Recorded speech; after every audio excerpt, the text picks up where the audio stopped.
Oilum, Umain, Beumain, bendito es nuestro Dios y bendito su nombre glorioso por siempre y para siempre. Su servidor Moshe Akiva ben Abraham para Wolfdorf, Halajá y Musar, transmitiendo desde Ciudad Colón, Cantón de Mora, provincia de San José, República de Costa Rica, en la América Central. Muchas gracias por acompañarnos. Erev Tov y Baruch Jabayin, Kol Hamazinim, Mazinot y Karim, Peikarot. Muchas gracias de verdad a todos los que se nos unen, a todos los que nos dan su apoyo, a todos los que nos reaccionan con sus likes, con sus corazoncitos, uniéndose a nuestras redes sociales. Y por supuesto también a todas aquellas personas que se hacen presentes más bien por medio de su apoyo a través de nuestra cuenta de PayPal.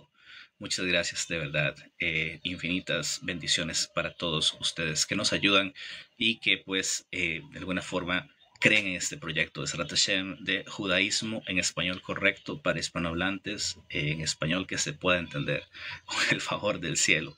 Antes de iniciar, siempre debo recordar que yo no soy rabino, yo no soy moré, no tengo educación judía formal, por lo tanto, pues todo lo que digamos acá debe ser puesto en duda, todo lo que digamos acá debe ser cuestionado, de verdad que sí, a mí no me molesta, con el favor del cielo, y pues también analizado con mucho cuidado, porque pues, yo no tengo a mi favor la autoridad de la ordenación rabínica, que pues me parece que es responsable y deber de mi parte indicarte que yo no soy rabino, porque pues las personas cuando ven a una persona así como ese servidor de ustedes, así con barba y ya pues con un poquito de años encima y con kipá y todo, pues, mira, vi un rabino que está hablando por ahí, no, pues mejor no digamos que yo soy rabino, ciertamente no lo soy, y así pues nos libramos de responsabilidades todos. Y Bezrat Hashem, en dado caso de que algo de lo que por acá compartamos no te gusta, pues lo mejor que puede suceder es que vos vayas y le preguntes a tu rabino y tu rabino te va a decir, pues sí, está bien, ¿no? Así con el favor del cielo todos aprendemos. Muchas gracias por unírsenos. El tema de hoy es un tema que tiene que ver con el desafortunado, irresponsable, más bien malintencionado antijudaísmo que está plagando las redes sociales en estos últimos días. El antijudaísmo, el antisemitismo no es un fenómeno nuevo. El antisemitismo no es un fenómeno que tenga solamente unos 70, 80 años. Hay quienes erróneamente afirman que, por ejemplo, el antisemitismo es culpa de la existencia del Estado judío. Eso no es cierto. El antisemitismo existía ya desde hace mucho tiempo, antes de que existiera el Estado judío y no un par de siglos, no, estoy hablando de hace miles de años. El antisemitismo no es culpa de Teodoro Herzl, aunque pues con Teodoro Herzl hay muchas cosas que no compartimos, ciertamente no es el sionismo ateo que ideó Teodoro Herzl el que genera el antisemitismo. El antisemitismo es un sentimiento que viene programado prácticamente en las conciencias, si se puede decir de esta manera, o en la naturaleza de todas aquellas personas que no son judías y que ven en el judío algo que repudiar, que rechazar, que odiar por el solo hecho de ser judío. Y esta es la razón del antisemitismo. El antisemitismo existe porque hay personas enfermas, psicópatas, sociópatas, que desafortunadamente ven en el judío un enemigo. Cualquiera que sea la razón. Hace años leía yo un ensayo de cierto pensador judío que no recuerdo su nombre. Dice, para el pobre el judío es el rico que privilegiado. Para el rico el judío es el pobre que quiere quitarle su riqueza. Para el empleado, el judío es el patrón opresor.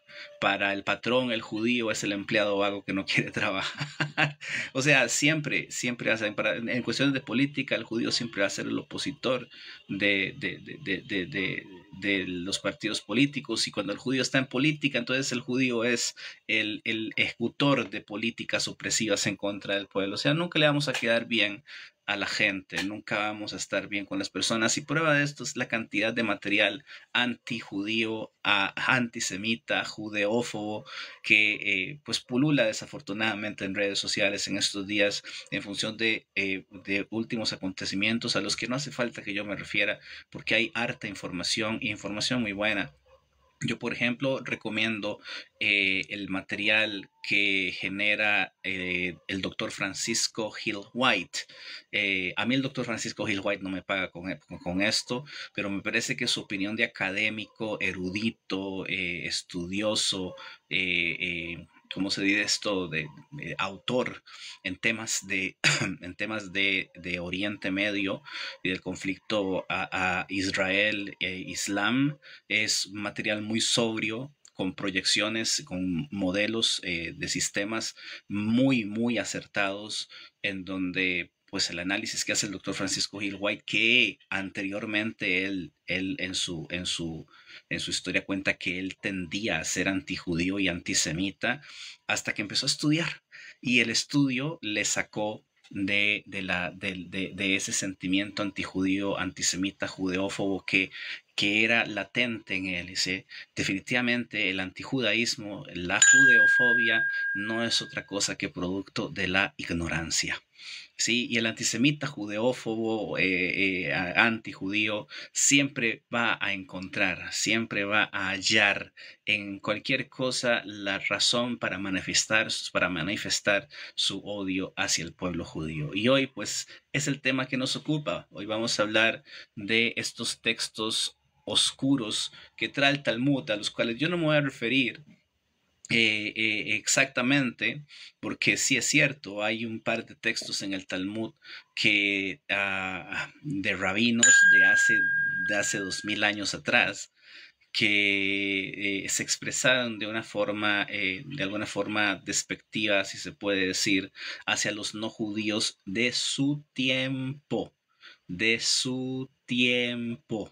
No se expresaron de esta forma para los no judíos de todas las generaciones, primero que todo, sino que cada uno de estos rabinos a los que conocemos ya como Tanaim o como Amoraim, cuyas opiniones se registran en el Talmud, estaban en una época de una gran opresión en contra del pueblo judío, a tal punto que el imperio romano, que era el imperio que gobernaba el mundo, en la época en la que la tradición talmúdica empieza a recopilarse, no que empieza a existir, no, sino que empieza a recopilarse, a consignarse por escrito, pues los judíos de ese tiempo sufrían persecuciones genocidas, sí, genocidas. De hecho, el pueblo judío es el pueblo que ha sido expuesto a más intentos de genocidio a lo largo de su historia. Nadie me puede refutar eso. Nadie puede refutar eso. Y para el tiempo de la ocupación romana, del dominio romano, pues habían emperadores psicópatas cuyos pasatiempos era casualmente ver personas morir en el Coliseo romano, devorados por fieras o asesinados por gladiadores. Ese era el pasatiempo de los romanos de aquel entonces. Y ellos emitieron decretos muy álgidos, muy harsh, muy duros en contra del pueblo judío, al punto de que para el siglo segundo de la era común, el emperador Adriano, castigó con pena de muerte a toda aquella persona que se atreviera a estudiar Torah o a enseñarla. Y prueba de esto tenemos la historia de Rabí Hanania ben Teradión. Rabí Hanania ben Teradión era un rabino de esa época, de la época del emperador Adrián, y él fue ejecutado por enseñar Torah. Nada más, ese fue su delito. Los romanos vinieron y lo cazaron estudiando, enseñándole Torah al público. Y no sabes que eso está prohibido, sí, pues entonces sobre vos la pena de muerte. Ese fue su único delito, enseñar Torah. Y pues bueno, entonces vuelvo al tema. El Talmud tiene unos cuantos textos por ahí pues, que hablan de alguna forma despectivamente del no judío. Pero hay que contextualizar, hay que decir que los rabinos que se citan en el Talmud hablando de esta manera, que no son todos, son unos cuantos, unos pocos, hablan de los no judíos de su tiempo, de aquellos no judíos que los perseguían, que los entregaban a las autoridades, que eventualmente serían sus verdugos, que estaban dispuestos a hacer patria matando a un judío. No crean ustedes que que este pensamiento es algo que innovaron los nazis, por ejemplo, o que innovó Hajjamin al-Husseini, el fundador de la OLP y prácticamente la cabeza detrás de los campos de exterminio nazis. No, esto ya existía desde hace muchos siglos, ¿sí? Y entonces, para los romanos, los romanos de aquel tiempo, matar judíos era su pasatiempo, era lo que los divertía. O sea, un gobernador, procurador, tribuno, soldado, centurión, emperador romano, un buen día se levantaba y decía, oh, mira, qué lindo día, tengo ganas de matar a judíos. Y ese era su pasatiempo, vamos a matar judíos, y eso era lo que hacían. Entonces es de entender que los sabios del Talmud hablen de una forma despectiva hacia esas personas. ¿Sí? Es de entender que los sabios del Talmud hablen de forma despectiva a esas personas. Rabí, deme aliento, soy judío, me siento triste. Es una mitzvah muy grande estar feliz continuamente, porque Ein davar ra yored me'ashamayim, ela she'akol letová, b'ezrat Hashem. אני חושב שיש לך חיזוק גדול, הסקה גדולה, בכל טוב עליך ועל משפטיך מהשמיים. אין בעיה ואין טעם lo liyot besimcha tamid, Besrat Hashem. Muchas gracias, Ariel. Espero que estés muy bien e infinitas bendiciones para vos y tu familia. Entonces, y muchas gracias por la deferencia, de verdad, aprecio mucho el respeto y la consideración, pero pues debo recordar de nuevo, yo no soy rabino. Muchas gracias. Y entonces esto era lo que pasaba en los siglos aquellos en los que el Talmud se estaba recopilando. Matar judíos era deporte imperial. Entonces es de entender que los rabinos tuvieran esta sensación, esta indiferencia hacia el no judío, manifestando o pidiendo un castigo, una retribución que viniese del cielo. Ni siquiera era ejecutada por los mismos judíos, sino le pedíamos a Hashem, Ribono Shel Olam, por favor haga justicia, porque nuestros enemigos, o sea, los vecinos no judíos que teníamos alrededor, algunos de ellos imperiales, representantes del gobierno, se entretenían matándonos. Sí, entonces es de entender, este es el contexto para poder entender qué está pasando en el Talmud, qué está pasando en este tiempo con estos rabinos que dicen que un no judío merece morir. ¿Por qué? Porque los no judíos se empecinaban en matar judíos. De hecho, un no judío un buen día llegaba a algún lugar en Eretz Israel y decía, mira, esta tierra es mía, un romano. ¿Qué dice por ahí? Dice, ¿qué pienso del Tercer Reich? No sé qué pensar de algo que nunca existió.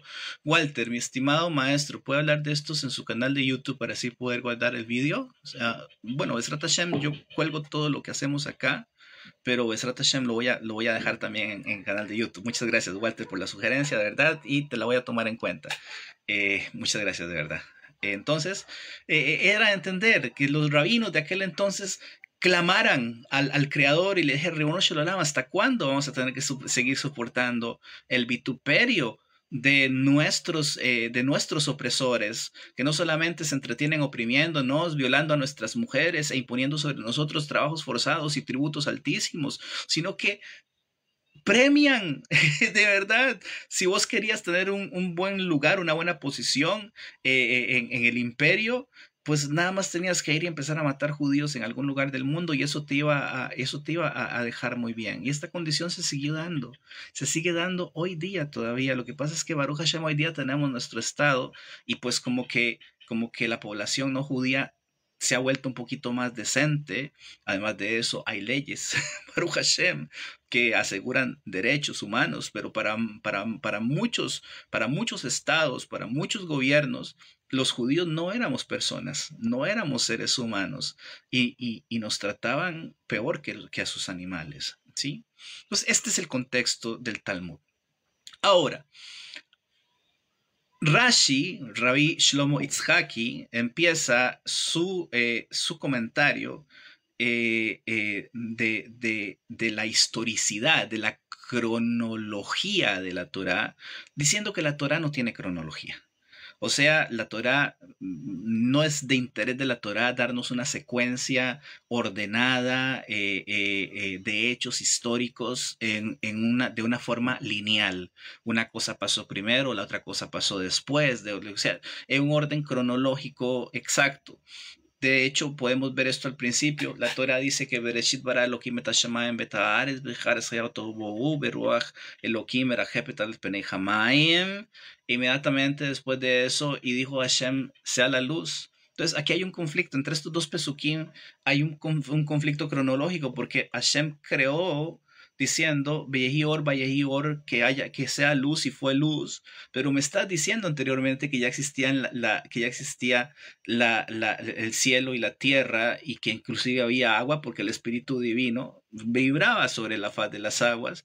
Pero entonces, ¿cuál fue el principio de la creación? Porque la Torah me está diciendo que ya hay cielo, que ya hay tierra, que ya hay agua, que hay ruach, ya hay aire, y de repente dice, y dijo Hashem, sea la luz y fue la luz. Entonces, Rashi aprovecha estos dos textos, estos dos pesukim, para decir, no hay un orden cronológico en la Torah. No existe un orden cronológico en la Torá y la Torá trae temas sueltos. Esto lo podemos ver más adelante en la configuración de los preceptos de los 613 mandamientos, donde de un pronto, de repente tenemos un tema, de pronto tenemos otro. Esto se da de una forma muy expresiva, muy evidente en Devarim, donde empezamos el autor de la Torá, Moshe Rabbeinu, simplemente empieza a tirar mandamientos y mandamientos en donde muchos de estos no tienen relación unos con otros, ¿sí? Entonces esto lo entendemos nosotros porque sabemos que la Torá no tiene un orden cronológico, la Torá no tiene un orden secuencial, los mandamientos ni siquiera están agrupados por tema, sino que podemos pasar de un tema a otro. Rabbi Nehunia Ben Hakana en su Sefer Habair, me encanta lo que dice, la sabiduría brinca de aquí para allá. Vuela de aquí, vuela para allá, salta, viene, regresa, anda y vuelve otra vez a venir y otra vez empieza de nuevo donde había quedado. Esto sucede en la Torah. Esto sucede en nuestros escritos, porque la idea de nuestros escritos es, con el favor del cielo, comunicar principios, no dar información. La necesidad que tienen los escritos judíos es poder comprimir en la escritura principios que sean de fácil aprendizaje, fáciles de memorizar y cuya aplicación no se vea en peligro por su falta de entendimiento. Dice Ariel Javier una pregunta, perdón, si mis papás ya no quieren cumplir el judaísmo, ¿qué tengo que hacer? Está escrito. Voy a hacer una pausa para responder a esto. En Parashat Kedoshim dice, a tu padre y a tu madre temerás, Beshavtotai tishmoru. Tu padre, a tu madre y a tu padre temerás, pero cuidarás mis Shabtot. Y de aquí los sabios dicen, hay que temer a papá y a mamá con el mismo temor que se le teme a Hashem. Pero si papá y mamá no quieren cumplir mitzvot, entonces, con todo respeto, hay que decirles, papá, mamá, si no quieren cumplir mis mitzvot, entonces yo tengo que seguir con mi vida y nuestra vida es el cumplimiento de la Torah. Muchas gracias por la pregunta, Ariel. Espero que estés muy bien. Y entonces, entendemos que la Torah no tiene un orden cronológico, no tiene un orden secuencial. La Torah no es un libro histórico. Y adivinen qué, el Talmud tampoco. El Talmud no tiene un orden cronológico y no tiene un orden secuencial. Ahorita estamos estudiando el Tratado de Avodah Zará y el Tratado de Avodah Zará nos está hablando de prohibiciones en cuanto a no comer ni el pan de los goim, ni el vino de los goim, ni el aceite de los goim, beli benoteihem. Avodah Zará Comidas prohibidas. Evidentemente los sabios van a encontrar un punto de encuentro entre las comidas prohibidas y la boda zará, por supuesto, pero la boda, o sea, lo que quiero decir con esto es que no hay una secuencia, no hay un orden. Y en Abodazara vamos a encontrarnos cosas de kashrut. Y en Berajot nos vamos a encontrar cosas de sacrificios. Y en Menajot nos vamos a encontrar cosas de pureza familiar. Y así por el estilo. Así es como funciona. Entonces, de repente, lo que quiero decir con esto, y ya como para no hacer muy largo este live, pero ciertamente quiero dar espacio para comentarios y preguntas, evidentemente, pero lo que quiero decir con esto es que si entendemos que no hay secuencia, no hay orden, y que es muy probable, muy posible, que una discusión entre Tanaim y Amoraim, que las discusiones de Tanaim y Amoraim se dieron en un periodo de casi 600 años, y el Talmud las registra como si estuvieran pasando ahí y entonces, ¿sí? Rabbi Eliezer discute con Rabasi o con Rabina o con Abaye y Rabá. Abaye y Rabá disputan un criterio de Rabbi Eliezer. Rabbi Eliezer vivió 400 años antes de Abaye y Rabá. Al Talmud no le interesa que vos sepas que Abaye y Rabá vivieron 400 años después de Rabbi Eliezer. Al Talmud lo que le interesa es que sepas que Rabbi Eliezer dio una opinión. Eventualmente las personas que se dedican al estudio van a saber que Rabbi Eliezer vivió en una época muy temprana en comparación con Abaye y Rabá. Pero al Talmud no le interesa. Al Talmud lo que le interesa es el tema. Entonces es muy probable que una discusión que se hubiera prolongado a lo largo de 400 años, como un ejemplo que estoy dando ahorita, es muy probable que esta discusión ni siquiera se resuelva en donde se está discutiendo, sino que se va a resolver en otro tratado de la Gemara y en una discusión posterior o anterior que hayan tenido los sabios que ofrezcan una resolución a una disputa que se diera entre Rabbi Akiva y Rabbi Ishmael, por ejemplo. Entonces, así es como funciona el Talmud. Sacar una línea del Talmud, sacar 10 palabras del Talmud, sin contextualizar tiempo, espacio, el rabino que lo dijo, ¿sí? Sin saber si era un Taná o era un Amorá, sin saber si la máxima se emitió en Jerusalén y era parte de la Mishnah de Rabbi Hanasí, o si fue una baraita que trajo posteriormente un Amorá 100 o 200 años después de Rabbi Hanasí. Es imposible darle fuerza de dogma a esa afirmación, a esas 10 palabras. Y voy a citar uno que a las personas les duele mucho. En el futuro, los no judíos van a ser los sirvientes de los judíos. Eso es todo lo que dice. Sí, claro, la persona, para empezar, descontextualizan la servidumbre, el servicio del que está hablando. Porque tenés que leer en Parashá Mishpatim el comentario y los comentarios de Rashi y otros comentaristas. Ariel, si querés me escribís por mensaje, con todo gusto yo te atiendo, de verdad que sí. Y si está dentro de mis posibilidades ayudarte, con toda confianza. Gracias más bien por la confianza y adelante, estoy para servirte. Puedes escribirme por mensaje, no hay ningún problema. Podemos conversar eventualmente. Decía entonces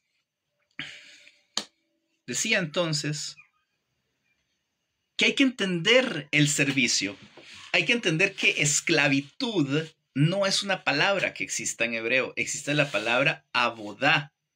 Abodá o un eved es un sirviente, no es un esclavo.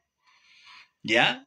Y entonces, ser esclavo de un judío, te recomiendo de verdad que leas la Parashá de Mishpatim en el tema de los esclavos y te vas a dar cuenta que ser esclavo era lo mejor que podía pasarle a una persona. Pero como el enfermo que lee este texto, el psicópata que lee este texto, sin entender la tradición, ve la palabra sirviente, se imagina que es el tipo de servicio que hacían los esclavistas norteamericanos contra los negros que eran traídos como esclavos de África. Y entonces se imagina que es así ser esclavo, o se imagina la esclavitud griega, o se imagina la esclavitud romana, o se imagina la esclavitud musulmana, porque sí, hoy día los musulmanes tienen esclavos. Y entonces en su cabeza psicótica, enferma, sociópata, piensa que los judíos somos iguales. Y no, ser esclavo de un judío, en el mejor de los casos en aquellos tiempos, de un sabio de la Torá, era lo mejor que podía pasarle a una persona. Era tan así que las personas preferían venderse como esclavos, siervos. Abadim es la palabra en hebreo, pero preferían venderse como sirvientes de personas